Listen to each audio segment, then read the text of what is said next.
All right. Hi, everyone, and welcome to this panel session for Las Vegas Book Festival entitled Complicating Race and Identity in American History.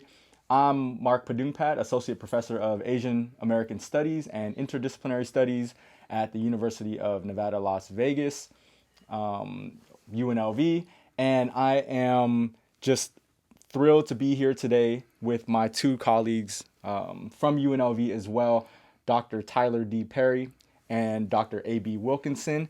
And we've known each other for quite some time, incredibly good friends, and this is just a joyous moment for me personally to see your books and these ideas and these thoughts come to fruition, and that the books are out in the world. So I'm just really excited to be here in conversation with you all. And so more extended introductions, Dr. Tyler D. Parry is actually born and raised in Las Vegas, obtained his BA in history at UNLV in 2008. And after graduating, he completed his PhD at the University of Southern California. And oh, sorry. That was a lot. I'm from the University of the University of South Carolina. My apologies to the Gamecocks out there. And Dr. Parry is currently an assistant professor of African American and African Diaspora Studies, again here at UNLV in my department. And his research, as we will discuss, is on and explores slavery, the African diaspora, historical memory of slavery in the United States. And he is the author of the book that we will be diving into today, Jumping the Broom, The Surprising Multicultural Origins of a Black Wedding Ritual, which is going to be published November 9th by the University of North Carolina Press. And then Dr. A.B. Wilkinson, Associate Professor of History here also at UNLV, and he's a graduate of Dartmouth College and then went on to complete his MA at the University of Chicago, and then earned his PhD in history at UC Berkeley. Schools, we have no idea where they are, or I'm not familiar with any of these schools. And at UNLV, he teaches courses in colonial North America, the U.S. Revolutionary era, and early U.S. history. And his research and teaching interests are in African American history, Native American history, ethnic studies, and critical race theory in the wider Americas, including Latin America and the Caribbean. And he is the author of the newly published book, Blurring the Lines of Race and Freedom, Mulattoes and Mixed Bloods in English Colonial America, which is also published by University of North Carolina Press. So just kind of want to jump into this, but before we really get into it, I just wanted to mention that, I think it's a little bit funny for me that the title is Complicating Race, Identity in American History, because very quick story. When I was a graduate student at USC, I took a research seminar with the amazing and prolific Robin D.G. Kelley, who was also my mentor while at USC. And I remember very vividly, and to this day, it was a turning point for me. And he was talking about graduate students at the time, but we all brought in our, I think, proposals. It was early in the semester, and he says, I don't know why grad students want to complicate everything. Everybody here wrote something about complicating this or complicating that. Our job is not to complicate. It's to clarify. And so that was a major turning point for me, because it just changed the way that I wrote. And it really pushed me to just explain and teach, as opposed to just simply try to muddy things up. So I'm going to blame A.B. for the title. I got it from Tyler. I'm going to blame both of you for the title. But no, great title, yes. But in the spirit, I guess, of Robin D.G. Kelley, we will, open up by clarifying and clarifying what we found and what you all found in writing these books. So first of all, just how does it feel now that the book is out in the world? Like, how are you all just feeling? Yeah, I'll compare it to the way I felt when my dissertation was successfully defended, and back then I had been warned that there's a certain, at least for some people, and I include myself in this, an anticlimactic aspect to it, in that you kind of expect it, if it's good, that when you defend it, you'll be passed and you'll go through the process of becoming a doctor, a PhD. And so it's not that I wasn't excited, it wasn't that I wasn't proud of myself, but I didn't feel a rush of emotions or anything necessarily in the way that I may have expected prior to entering the program, saying, when I get that PhD, I just don't know what I'm going to do with myself. With the book, it is different because, as you can see, physical copies exist. Your friends start texting you and emailing you with copies, and they see things going on. Everybody's congratulating you. It really is a monumental achievement. And so comparing it to the way I felt when my dissertation was completed, it's completely different because this really is a formative moment. We're all historians here. This is what historians do. We are a book publishing discipline. And so to publish your first book really cements you in many ways within the historiographical tradition that you spent the past decade studying and that you hope to contribute to. And so now to be a part of that legacy or genealogy of books, it really is a feeling where I just find myself kind of just smiling for seemingly no reason, but it is quite a moment, and so I'm really soaking it up. Yeah, yeah. No, I feel a little more anticlimactic in some ways, but that's because I did experience some difficulties personally just around the time I finished the book. Hitting multiple deadlines, you don't really know, well, when is it finished? And your family members are always asking you, like, I thought you already worked on the final draft, or there really is no final draft until it's out. That's true. And then you notice like little mistakes or something, and it kind of eats at you. And I was told, don't read your book after it's already out. But I spent a lot of time in my office in tears, really, just kind of reading through the stories and holding them for the first time. I guess in the book form, it does feel different. But I really wanted to accomplish the goal of bringing life to these people's stories and really bringing their lives to people today. And so the kind of anticlimactic thing with my personal life is that I had my first seizure. I had some bleeding on the brain a couple weeks, probably a week or two right after I got in one of the final drafts, the big final draft. And as grad students and undergrad, we always pull all-nighters, right? That's the talk. How many all-nighters have you pulled? Or we kind of promise ourselves, oh, we're not going to do that anymore. But when I was finishing and trying to hit a deadline before the school term started, before my 10-year file went up, I pulled 3 nights straight with no sleep with my partner to finish, and she helped me. And we had done things like this before, like pulled all-nighters or not gotten a lot of sleep for a few days. But, that one took a toll on me, I guess. And the doctors had said, oh, you have some bleeding on your brain, and this is what caused your seizure. Luckily, my partner and stepdaughter were able to get me to the hospital quick. But, now that it's out, it's all good. Yeah. And I've learned kind of my limits now physically as well. So yeah. And the book almost literally killed you. Yeah, and that's the joke. You can laugh about it. Yeah, that's a joke. The unfunny kind of funny joke. Yeah. But yeah, no, I mean, I think everything that you all said, and the one thing that I think comes to mind, when after sort of finishing my book is I think all of us write about very difficult histories of communities that had to struggle. Yeah. I mean, albeit very differently, right? Mm-hmm. And I think I grappled with that. How do I feel about finishing a book that is so much about, fighting sort of white supremacy and imperialism and colonialism, and I didn't feel comfortable saying, hooray, right? Like, yes, I'm so excited about it. It was more of I'm thrilled that the book is out there, but also that like these are very, difficult stories about real people's lives who had to endure this, and over celebrating, I guess, felt a little bit like, what am I really celebrating here? Yeah. Right. That these people went through these things. So, I mean, I think I was grappling with like happy about, achieving this moment in my professional career, but also still very much, there's so much work still to be done. So all those feelings kind of came up for me as well. Yeah. I think really with all our projects, we're really working to decolonize, right?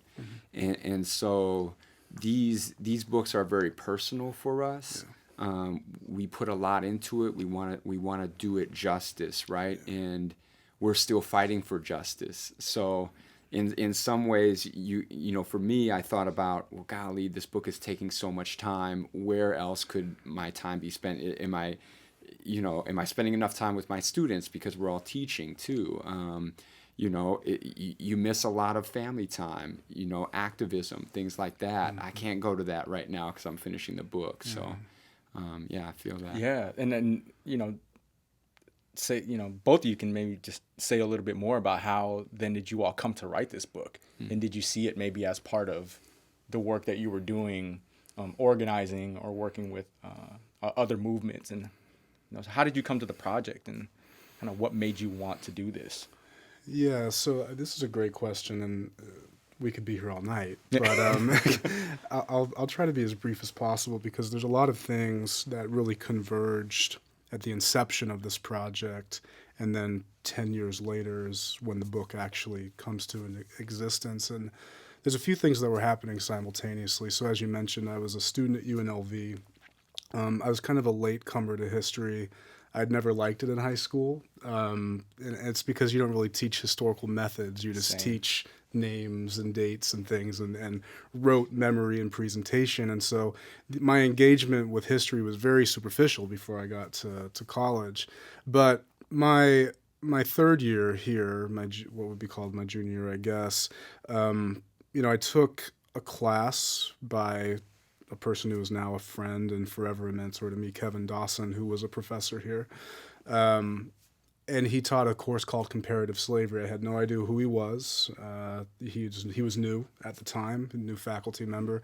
And I was working at the New York Hotel and Casino. And so my schedule was very rigidly structured. His just happened to fit within it. But long story short, it was really the first class that introduced me to the possibility of studying enslaved people as people who made decisions, choices, had agency, but were locked within a system that tried to take everything from them, but at the same time studying them as people who were surviving and resisting at every step of the way. And that just fascinated me.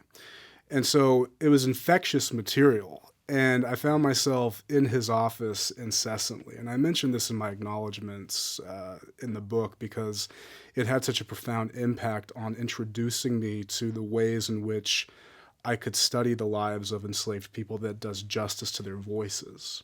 Because there's different ways to write the history of slavery. You can do the top-down narrative where enslaved people are silent, and you just give a narrative that stresses labor and conformity and expendability, or you can do one where you are trying to unpack the nuances within the narratives of formerly enslaved people and trying to tell the story from their perspective. And so Kevin's class introduced me to that latter aspect, and it excited me. But then you have to find a topic, and because I knew I was going to go to graduate school. And, we had tossed around different ideas to each other, but one thing that converged within this moment is I met the woman who would eventually become my wife, and we had become engaged shortly before I graduated in 2008, and our wedding was to take place shortly after.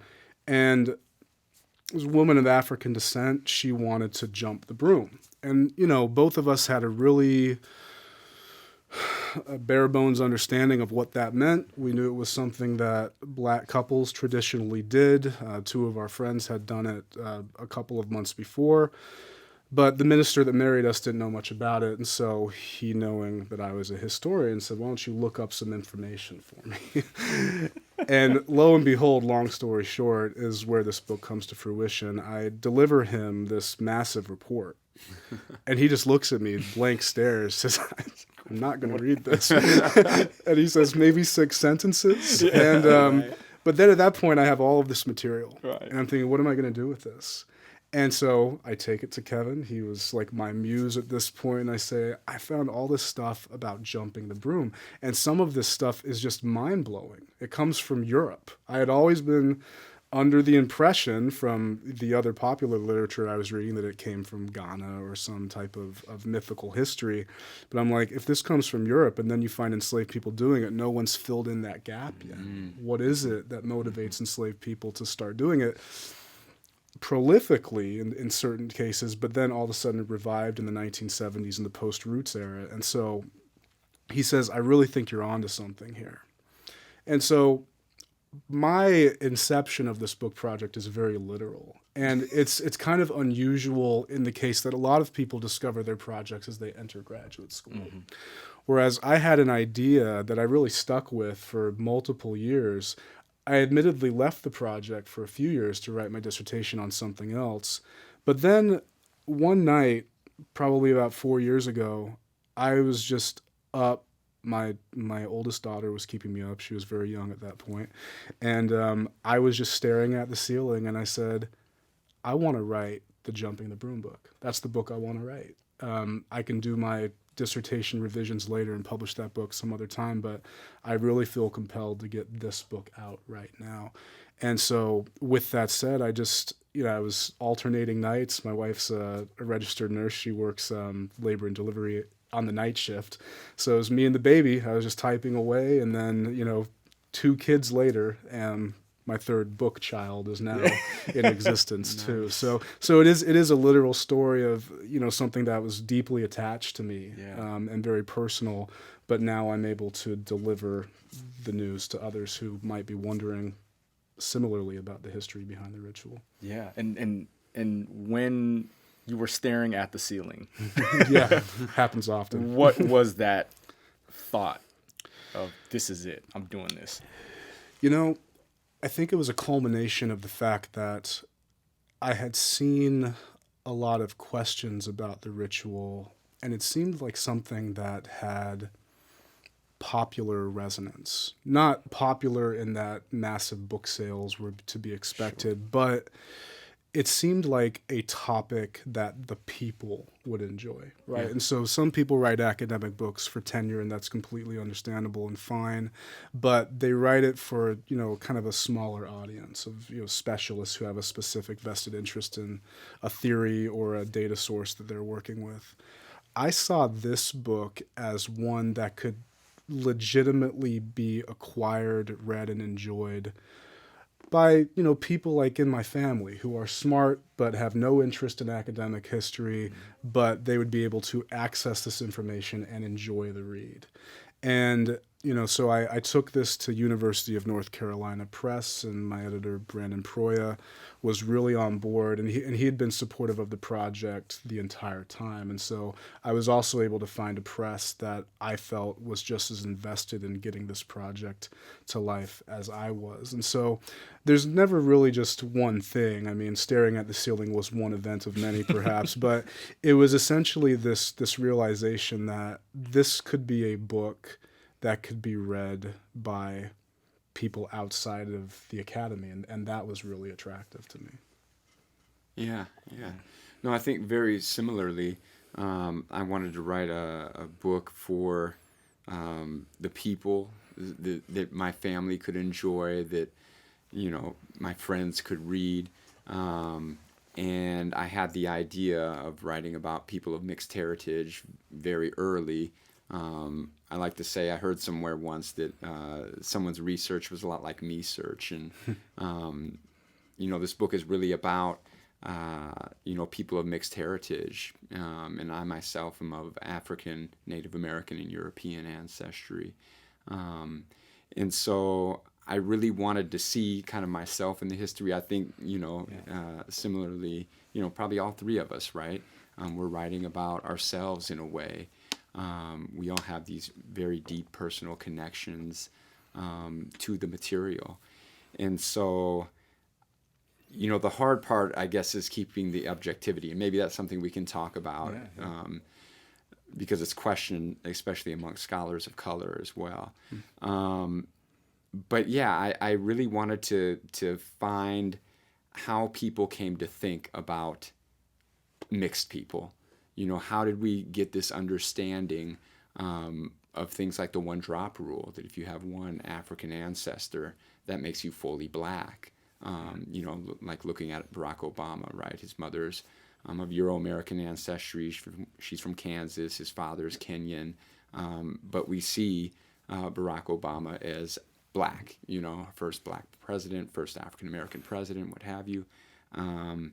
So how did we get to the one drop rule? And really what I found is that that's not how people were always perceived in racial terms. And people weren't always perceived in racial terms very early on in colonial American history. Back in the 1600s, where I kind of start fleshing out the book more. So yeah, my question was how did we first come to think about mixed people, and then secondly, how did the people view themselves? And so that's kind of how I have the book kind of split out. In a way, it just kind of naturally developed in kind of the first few chapters being more of a legal history, kind of looking through court documents, legislative decrees, and things of that nature, where people first start identifying mulattoes, and also another term called musty, which was short for mestizo, a Spanish term for someone of mixed indigenous or Native American and European ancestry. But so I tried to crack open the egg of where did these terms come from? Why were people using them? And secondly, how did the people themselves kind of view themselves in that time period? And what kind of struggles, what were their lives like? Could I really, make it tangible for the reader? Which I hope that I accomplished. I think I did a decent job. You did. But the sources are tough when you go back. So and on that, right? Like how, you mentioned kind of legal documents, and the people in your history, and where did you go to uncover these experiences, these struggles, these lives essentially, right? So I imagine you had to do a lot of kind of piecing together. We're talking about the 17th century, 18th century, right? So where did you go to tell this story? What sources and materials did you look at? And similar for you, Tyler, like where did this report that you first wrote for where did you even get that information? Well, Virginia is kind of like the place for doing colonial history, especially around slavery. Jamestown, 1607, first successful English colony in North America. And it's not too long after, a decade after that, a dozen years, that Africans are first noted in that region. And they were mixing with Europeans, surprise, right? And Native Americans were mixing with Europeans and Africans. So it's really a story that's kind of centered in the Chesapeake, but also brings in kind of the Carolinian Low Country, South Carolina, North Carolina, the Caribbean. Of course, there's a lot of mixture there with so many slaves being brought in. One of my reviewers said, well, you need to talk about New England and kind of Pennsylvania, New York. And so had to get 10 pages in on there. That was one Christmas well spent away from family, I guess. But yeah, that's really where I went. Virginia was first. And I remember going into the archive and looking at, the 17th century scribbles, basically, on the microfilm, and I couldn't read a thing, and I had this, I had finished my exams, my qualifying examinations, which is like over 200 books and articles, and you're a grad student who's planned these research trips, and you only have a limited amount of money, but you spend your few thousand very carefully, And you see this. Yeah. And your reaction is? And my reaction is like, I'm not going to be able to pull this off. And, luckily for me, an archivist, calmed me down as I was having a little episode there and said, it's like a code. You have to figure out what each letter is. And she gave me a guide, a written guide that kind of helped me. And you just kind of plug away at it and you learn that language. And pull out the pieces that you can. And admittedly, there were parts that I couldn't read. It's just damaged documents, worms had eaten through, court dockets. I mean, things that you find or can't find, or find partial snippets of. Is pretty amazing when you get into the archives. And Virginia, and then when I went over to Maryland, my funds were running low, and I actually slept in a car for a week that I had rented. And then went to the archives during the day. But that's a little side story. Yeah. They didn't get at the book launch, but yeah, you pull your resources together as a grad student, as we all did, and you get the job done. And I did some things that probably wouldn't do now we're at this stage of life, but yeah, I got some showers in at the pool. Yeah. Nice. We got the book out. Excellent tips for the grad students at home listening, right? There you go. And another reminder to give grad students more funding. That's right. We need that. funding for the arts and humanities, definitely. Yeah, you can't remain invincible forever. This was a great. It brought back a flood of memories, and so. On a similar point, my bibliography reveals archival collections that I visited, and really, for this project, I was willing to go anywhere where there was a snippet of information, and because there was a certain difficulty in narrowing down a project to a specific thing, like an item or a ritual or a topic, like jumping the broom, because oftentimes it doesn't work in a search engine just to type it in and you yield thousands of results. That doesn't happen very often. And so, unfortunately, maybe word search technology will improve in that regard. But for me, one story that sticks out as far as the work that historians do that might be valuable for people listening is nothing's ever guaranteed, and sometimes you find things by accident. And one of the most compelling finds that I had in this entire process of writing the book was on a similar research trip, actually in the same area, up in the D.C., Virginia, Baltimore area. I think I was in like my second to the last year of grad school, and I was doing research simultaneously for my dissertation, but also for this work. Like, it was always in the back of my mind everywhere I went because the topics were kind of related. And this was the year where I was supposed to go to the National Archives in Washington, D.C. Huge repository, particularly for looking at the marriages of enslaved people and the registers and certificates that they had available there. But the day before I was scheduled to go, I was in a Motel 6 in Richmond, Virginia, and I was watching Ted Cruz shut down the government.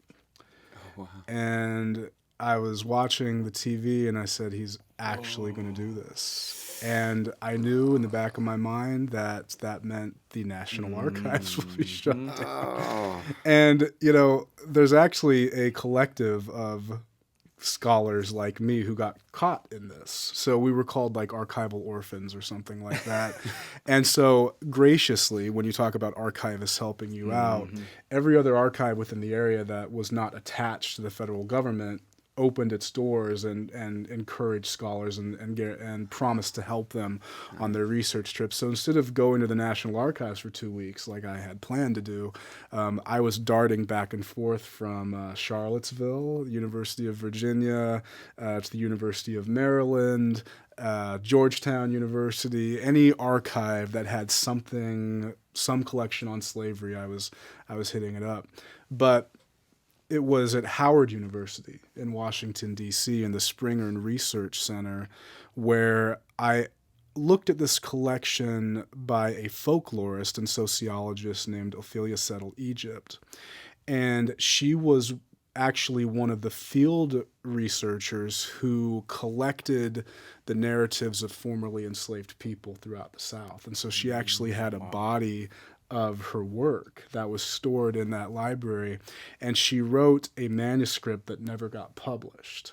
And one of the chapters in that manuscript was called Jumping the Broomstick. Oh, wow. And so no one else knew, as far as I know, no one else knew that she had written this. And so I started reading through it, and I was just astonished by what she was able to unpack in like the 1940s. Gold. So Yeah. you hit that gold mine. I did. And, you know, in some ways, for maybe symbolic justice purposes, there's a certain guilt. I'm like, this was never published, and I have a feeling it has to do with, you know, racial and class politics of the mid 20th century.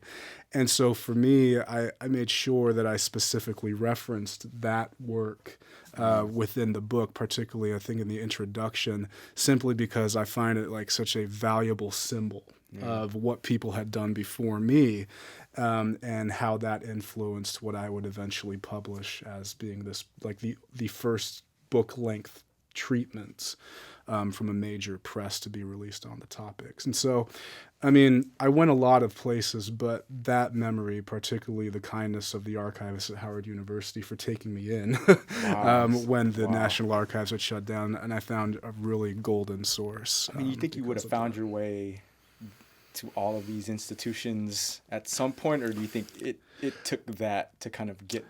This is a good question. I think it took that to do it, because as graduate students, we have limited funding. Like, how many more trips could I have justified to find that? How much would I have been able to continue to pursue research without putting off the eventual dissertation defense? And so it's possible that maybe one day I would have returned, but I ended up being not grateful to Ted Cruz, but the circumstances of that particular moment, and being able to find that so early and really work with the document for an extended period of time, to where it really helped influence what I think are the best parts of the manuscript. Yeah. And, you know, to kind of get into it just a little bit, you know, in kind of thinking about surprises, right, and surprising twists and turns, you know, I think at the core of your argument at some level, right, is that Jumping the Broom has this surprising history, and the subtitle, right,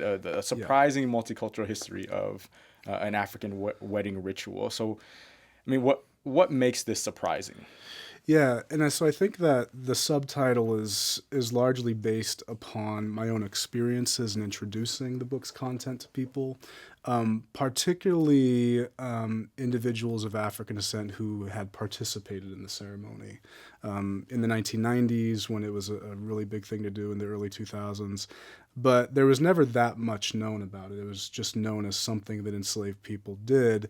And then there were some popular works that promoted these ideas that maybe it was African because it was so associated with Black people in the United States, particularly as Afrocentrism started to gain some influence in the 80s and the 90s. A number of people just started to assume that if Black people did something within the United States in a collective, that it must have some origins within Africa.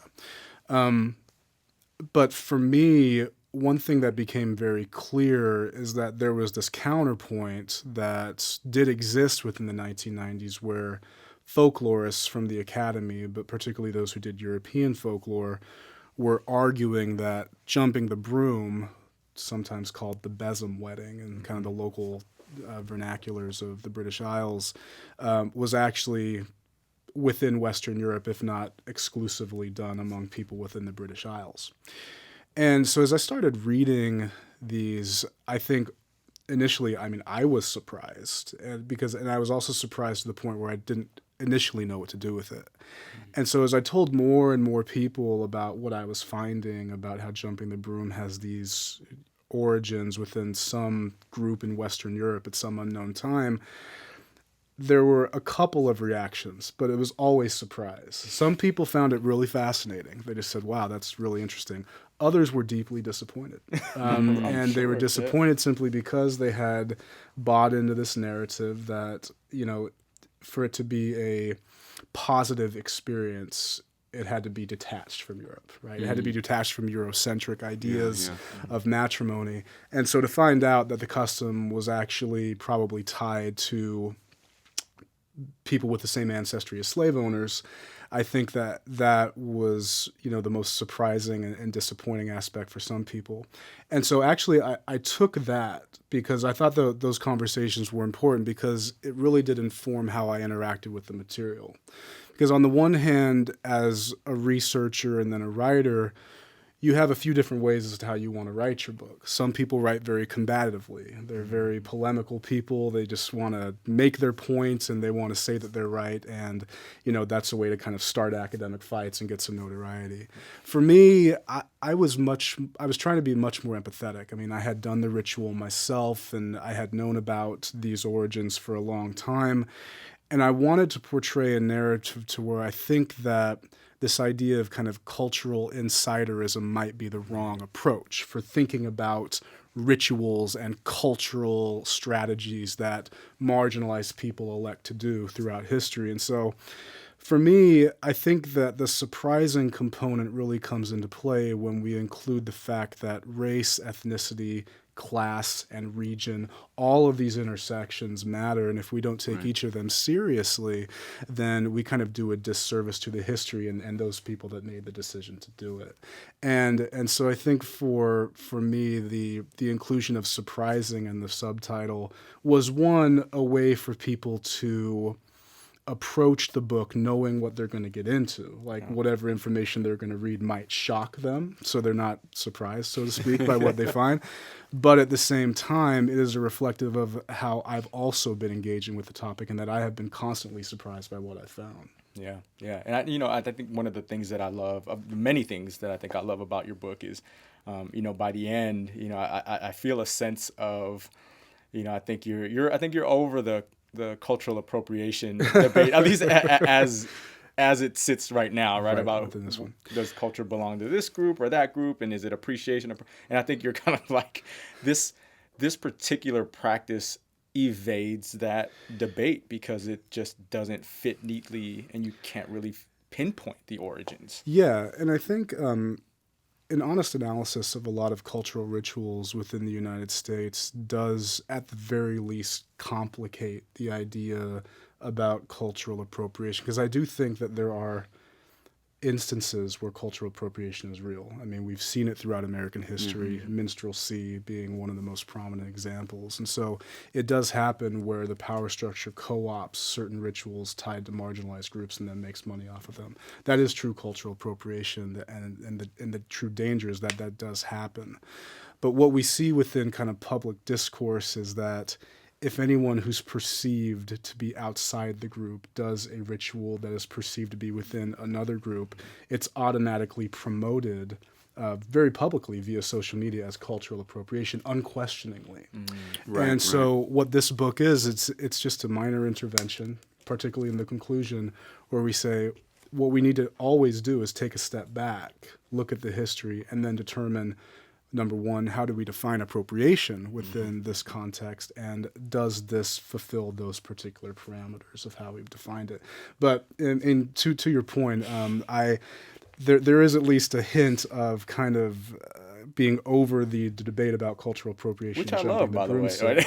Yeah, no, I appreciate that. I'm glad you mentioned it, because my argument is that there are instances where I think that it just simply doesn't apply, and jumping the broom is one of those moments. I like that.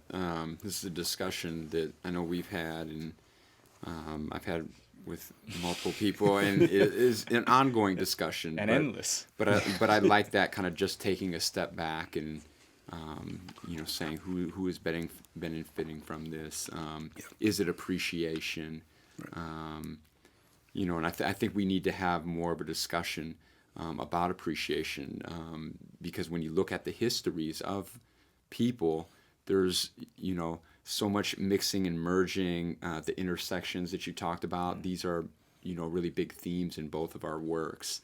Is that people are always crossing over, people are always and admittedly it gets messy, because in my book I had to really think about how am I going to talk about these relationships in terms of they're not always consensual, right? Exactly. And so the crossing over and the mixing is not always a positive. Right. And sometimes it is. Sometimes they are consensual. You have many, many European women who are freely and admittedly marrying African and Native American men in the colonial period and having children by them, or not married and having children by them. And so just kind of, it's interesting to hear you think about how you work through and thinking about these things. Those are definitely some things I had to think through, when talking about what I decided to call connections between different groups of people. Yeah, and I mean, I think it's, I'm thinking of two things right now, right? I think one is, when it comes to kind of intermixing and the sharing and crossover, cross-pollination, I guess, of cultures and cultural practices.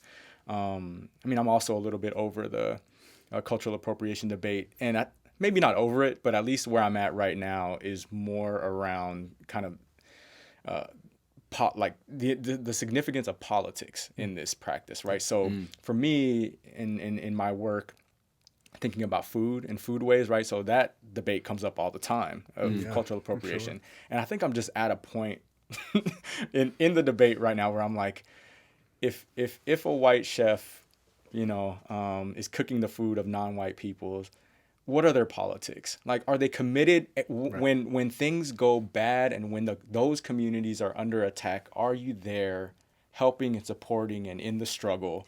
Or are you just kind of like, well, it's not my problem, right? Yeah. And so that matters to me. Yeah. And so I think the price of admission, I guess, at least where I'm at, and this is just kind of my personal criteria, right, is if you are there when the communities are under attack, if you love the food and if you say that you appreciate the food, then are you there when the communities are being targeted? Yeah. If the answer is yes, then I don't know if I have a problem with that. Yeah. Right? Are you an ally? Are you an ally? Yeah. Right? True. Are you there? Yeah. Are you there? So I think I'm kind of there right now. Yeah. And it also makes me think of, what a long time ago, right? George Lipsitz, wrote in The Possessive Investment in Whiteness that, we really think about not so much identity politics, right? Like, and that it's not so much a politics that comes out of our identity, but when you think about intermixing and this cross-pollination, like, is this an example or at least a path to get us to think about how our identities are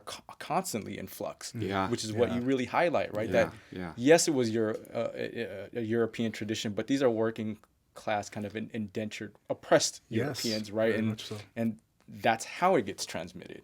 And so when we're thinking about identity and race and identity and in American history, I think, I gravitate towards the work that really thinks about identity as a relation of power, right? That that it emerges from politics and a commitment to politics, and that's how you kind of identify yourself. And not in this kind of universal, we're all humans, race doesn't matter way, but kind of like, okay, I know that, within this racial hierarchy or within this racial system in the United States, we have our separate kind of identities, but can we form a new identity based on our political commitments? And so I think, I think about both of your works in this way. And, to kind of throw it to you, A.B., thinking about, one drop rule. And one of the things that that really resonated with me about your book is that you really challenge at least this conception of the one drop rule in some ways, or at least offer a longer historical lineage or background to this, and with your concept of hypodescent. So, what is this concept of hypodescent that you introduce, and how does it complicate? Maybe you can clarify. I will try to clarify what I mean. You don't need to complicate the one drop rule, but how can, in the spirit of clarification, how does it challenge this idea of the one drop rule? So what I find in the earlier periods where race isn't really crystallized, or these racial or monoracial categories haven't really crystallized yet, because in the early 1600s, the English are calling themselves Christians.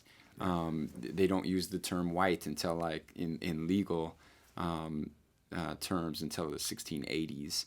Negro, is the Spanish translation for black, is used, but really, when you have hypodescent, is when you have parentage from two different kind of levels, whether it be, let's put it in terms of race. So on the racial hierarchy, if you have parentage from two different levels on that racial hierarchy, the child will usually occupy a space that's closer with the inferior or the sub-parent. And so the one-drop rule is the furthest extension of hypodescent, that a person from two different ancestries, like I talked about Obama before, occupies the lower ancestry. But this kind of gray area, or this area that's kind of in between, is really where people of mixed descent are occupying in the earlier periods, because the racial categories aren't necessarily created, and in some ways the racial categories are created because the English are saying, look, there are these mixed children, and we don't know where to put them. The masters want to put them in slavery and keep them in bondage for life, but that's impossible when slavery is supposed to be inherited through the mother, and you have European women having mixed children who are also African or Native American. And so then they rewrite these laws, or write new laws, to keep those children either in the inferior position or in a middle position of indenture, in up to 31 years of indenture in the Chesapeake, Virginia, and Maryland. So 31 years of servitude is literally in between, the 4 to 7 years that European immigrants might get of service when they're crossing the Atlantic, but it's 31 years isn't life for people of African descent who are in the majority enslaved for life. So there are these in-between spaces, and really that's what I'm talking about when I'm talking about a hypodescent. It's not a word or a theory that I came up with. It was coined several decades ago, but I really flesh out the theory and really show how it worked in practice historically. Yeah, and again, love many things about the book, but in thinking about this gradation, I guess, right, or these different, this gray area that mixed race peoples can occupy. I think the stories you tell are so vivid and impactful. Mm-hmm, mm-hmm. And there are all kinds of stories that emerge from your book, right? There's the ones that just kind of are heartbreaking and also just incredibly, infuriating at times. Yeah. And then there are the stories that you tell that are just kind of uplifting and inspiring, and all in its spirit of resistance, right? Yeah. Is there one story, maybe the resistance story? Is there one story that just No, I think, and you broke it down so well, and I think that's the way, when I'm teaching on slavery, that's the way I kind of teach it, is that there's whips and chains. It's horrific, but the struggle and the triumph of the people is equally as tremendous as the atrocities are. And I tell my students, like, we are the children and great-grandchildren of those who chose to survive through these things. There are many stories. On the positive note, because I do open up the book with a more gruesome story. But I think the story that hits me is with this woman, Jane Webb, and she lived during the early 1700s, and she's brought to court, and it's because of something that she says, and she's of mixed heritage. She's labeled a mulatto, and she marries an African man, and they have children, and these children are in bondage, and so she's really working through the 1720s to try to free her children. But she's given 10 lashes, which is the negative part. But it's because of something that she had said, that if all Virginia Negroes had a good as heart as mine, they'd all be free. And so she's given 10 lashes for these words, but she's identifying herself, and that's really where I'm able to capture kind of the voice of the people. And again, these are like the golden nuggets where we can find them, and we're like, yes, that's exactly what I was looking for. And so she says this, she gets 10 lashes for those words, but then I was able to pick up that this is who she identifies with. She marries an African man, her children then go on to produce a similar struggle, because I found her son, Abimelech, named after a king in the Bible. Yeah. So I get that kind of Christian identity too, that they're identifying as Christian people, Bible reading, God fearing, and he is given 39 lashes some years later because of similar statements or comments that he made in regards to all slaves could take over this county or this country in one night's time if we all got together. And it's a conversation that he's having with some of the workers, but one of the workers runs and tells somebody in power, right? And they bring him in. And so I think even though that's, the 10 lashes, the 39 lashes, it's negative in that respect, but also it captures that triumph of the people, and you can see this lineage of people passing down the resistance. If I could just, because you've got me thinking about a lot of things here, and that's so, because the other motivating factor I think from my own work is that I also often run into very polarized viewpoints on whether or not jumping the broom is relevant anymore. And so, because on the one hand, in the 1990s, the resurgence through kind of Afrocentrism was predicated upon this idea that, and of course there was a divide amongst Afrocentrists as to whether or not it should exist too, but for those who saw it as something black people should do, they saw it because this is something that enslaved people did because they had few other options, right? And so the decision to partner and to marry, despite the circumstances that you could be sold from one another that night, suggests that there was a resilience operating amongst the couples, that they were doing this despite their circumstances, and this was a way for them to contest the system.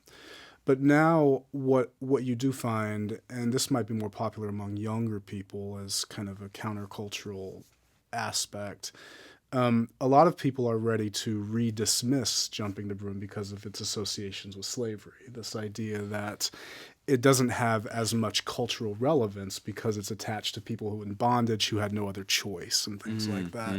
And so what this kind of facilitated for me is I thought that this is what is going to make my introduction very important. What is the first thing I want people to read about in this book? And originally, and so this is where writing groups actually come in very handy, because I had some very much smarter people. One of the few times. Well, they are hard to keep up with. But I was fortunate to be able to submit them early versions of what became my introduction second chapter in my book proposal. And originally I had the mind to write about the movie Jumping the Broom, 2011 film, because I thought that's what people would want to read about. I mean, this is like a gripping, they're like, oh, he starts out with like a Hollywood film and then goes into history. But my writing group, they read what is now chapter 2, but originally chapter 2 had that vignette that is now part of my introduction with the two people jumping back and forth across the broomstick. And they said, you need to put this vignette in your introduction. And I said, why? And they said, because this is one of the most kind of emotional things I think I've read, as far as a decision that two people are making, knowing that their circumstances could render them completely forcibly broken from one another, but yet they're still enacting a very careful, calculated ritual, very formalized way of getting married, in which they're jumping east to west, they're facing the broomstick in a particular position, and it is a unique source, which is why I wasn't going to use it as an introduction, because I didn't want people to assume this is how it always happened. Oh, okay. But at the same time, I started to think about it, and I said, given how people do view this ritual from this really kind of negative overtone, like this idea is just a slave ritual, This one, at this particular moment, this particular source at least introduces the possibility that people created something very beautiful out of what seems to be a very simplistic ceremony. Jumping over a broomstick, what could that possibly mean to anybody? At the very least, in this case, it suggests that a group of people, how many generations, I don't know, determined that they were going to create something that had lasting symbolic value to them, that even if they were separated the next day, it was vividly ingrained in their memories that they made that commitment to each other at that time. And so, once again, trying to flesh out the sources and how they speak to a reader and using your own interpretive lens, it does put a lot of weight on a historian, I think, for how we tell these stories and how we balance both the good and the bad within these narratives. Yeah. I mean, I think that's an incredible lesson, I think, for us in our current moment, right? I mean, there are just a lot of kind of political lessons that we can draw from, what does it mean to find some semblance of joy or creativity or imagination under these circumstances. And so that's one of the things that I kind of also took away from both of your books. And I know we have, just a couple of minutes left. So in thinking about lessons, and I think you pointed us in that direction, Tyler. So, what do you hope that your book can do, or what would you want it to do ideally, in terms of just, you mentioned a more general audience. This is who you imagine writing to and writing for. I mean, just what do you hope it can accomplish? Well, I think on the one hand is one of the initial goals was a shared history, and I think this is why I was really happy that A.B. decided to get us all together to talk about the two books, because obviously within the United States, the history of racism and white supremacy that has been instituted systemically and within various areas of society has largely been structured to keep people separated and for people to assume that they have nothing to gain, if they attach themselves to each other. And I think that this book of mine, I hope, provides a recognition amongst students that there are these hidden dimensions of the historical narrative and the historical experience that do suggest there are some commonalities that people share, and that can be at least a point of introduction between peoples for some sort of cultural understanding amongst each other. And so I guess I'll end my statement with something I reflect on pretty often, in that even within the historical narrative, there seems to have been some recognition amongst the peoples who were doing this that other people did it as well. So there was one formerly enslaved man from North Carolina, and one thing I should say is that a number of formerly enslaved people were often somewhat embarrassed to admit that they did this ritual because they knew the connotations surrounding it. And the interviewers were usually white, too. And so that was an added layer within the problems of, talking about your experience as an enslaved person. But this individual says that, on his plantation, they jumped the broom. And then he says just a really brief statement that I think speaks volumes. He says, "But the poor white folks did the same thing." And I've thought about that quite a bit, that here you have this individual who maybe as a justification, he said, well, white people did this too. Right. So it speaks to this idea that for him, he recognized that on the one hand, this was something that enslaved people once did and had left behind within the community for a few decades at that point, but also revealing that he also knew that white people did it too, and that it's important that everybody knows that white people did it too. And so for my book, it's kind of a fulfillment of that particular statement, suggesting that this ritual has reached such a broad collective of people that I think if we kind of sit back and read history and take cultural history seriously, we can probably find many more examples similar to this particular activity that have had a much wider impact than we've assumed for multiple generations at this point. Yeah, a lot of the same things that Tyler shared is, the commonalities. I really want people to see that. and also that these racial categories are fiction. I'm a little bit concerned in our current moment, a little more than little, but that we're falling back into racial categories and kind of hunkering down.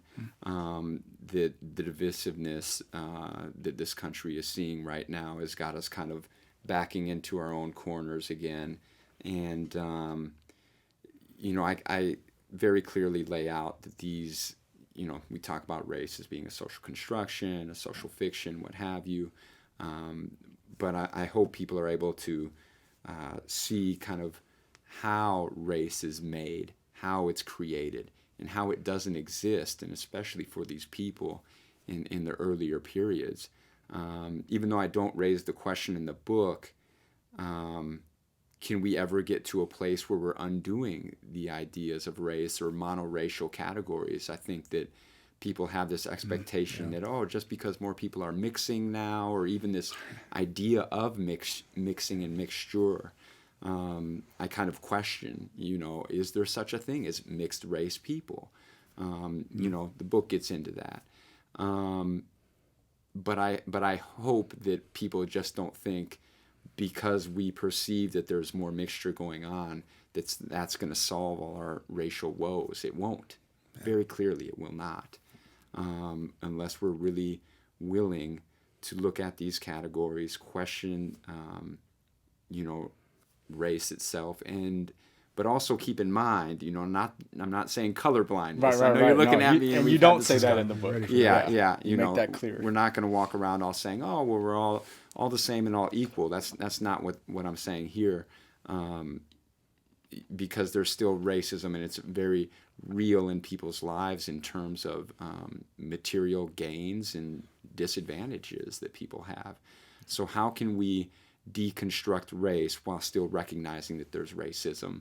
I mean, I think that's the next step, but something that I know we're all working on, and that we'll have many more conversations about, and hopefully we'll write more books that work on these issues. Definitely the first of many. I'm confident to say that. And I think both of what you both raised, especially pertinent in Las Vegas as well, and particularly what you just mentioned too, A.B., because, Vegas, I believe, is on the top of the list for most interracial or multiracial marriages in the country. And I think we're leading in terms of I think in 2050, it's estimated that Vegas is going to be the most multiracial, multi-ethnic city in the country. So, I think we're in some ways, again, leading the country in some ways. And I think it's especially pertinent for Las Vegas. So, for everybody, who was attending this festival or listening to, the Vegas or wanting to hone in on the kind of Vegas aspect of this festival, I think that connection is direct when it comes to, the racial mixture and these questions of is this going to be, a multiracial, multi-ethnic utopia? I was just right? say, Are we just gonna, see so much intermixing that race won't matter anymore? And I think you've provided a really clear answer. Yeah. And not to have the last word. This is not my. We're not here to celebrate my book, celebrate your books. But I also just think, the work that we do in unpacking and highlighting the logic of race and racism, because more and more I'm just, been thinking about the significance of cultural history and social history. And I think we really undersell or it's overlooked that, what we're really doing is unpacking and clarifying how racial logic develops. Yeah. And the reason that's important is because you can get rid of the behavior. You can get rid of the institution of slavery. But if the logic of why those people are enslaved remains, then there's going to be another institution that can adopt that logic. Yeah, Jim Crow, the penal system, policing, because that logic education. Is there already, right? And so I think, in my work, in our work, I think that's really the value of it to me in terms of, the political work that we do. So thank you all for this conversation. Again, we could have been here all night. We could. And just want to thank everybody who's attending the festival for tuning in to our session, and buy their books. It's available both UNC Press. You can probably find it anywhere at this point. Tyler comes out November 9th. Yeah, ABs you can already find. So thank you all and enjoy the rest of the festival. Thank you, Mark. Thank you, Mark.